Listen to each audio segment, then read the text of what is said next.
नाज़रीन, चकवे जो जतोई बिरादरी जे ॿिनि धुरियुनि में कारन्हे तकरार तां फायरिंग में 3 ॼणा मारिजी विया आहिनि ऐं 7 ॼणा ज़ख़्मी थी पिया आहिनि। हुन हवाले सां वधीक अपडेट करे रहियो आहे मेराठी जो रिपोर्टर नथार जागीराणी। जी नथार, छा तफ़सील आहिनि?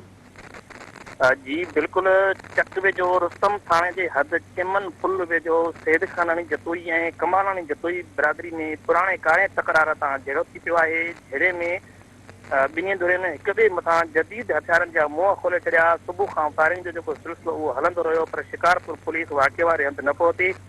फायरिंग में गोलियूं लॻण सबबि ॿिन्ही धुरियुनि जा 3 ॼणा जेके आहिनि उहे क़तल थी विया आहिनि। क़तल थी जॾहिं त 8 ॼणनि जी जेका ज़ख़्मी थिया आहिनि। फायरिंग सबबि ॿिन्ही धुरियुनि जा क़तल थी वञण में बख़्शल सैद खानानी, रामत कमालानी ऐं ज्योति दोदानी जतोई जेके आहिनि उहे शामिल आहिनि। मारिजी वियल 3 ॼणनि जा लाश ऐं ज़ख़्मी जेके आहिनि उहे वाक़े वारे हंधि पियल आहिनि। फायरिंग सबबि पुलिस अञा ताईं वाक़े वारे हंधि न आहे पहुती, जंहिं सबबि अञा वधीक जो ख़तरो आहे।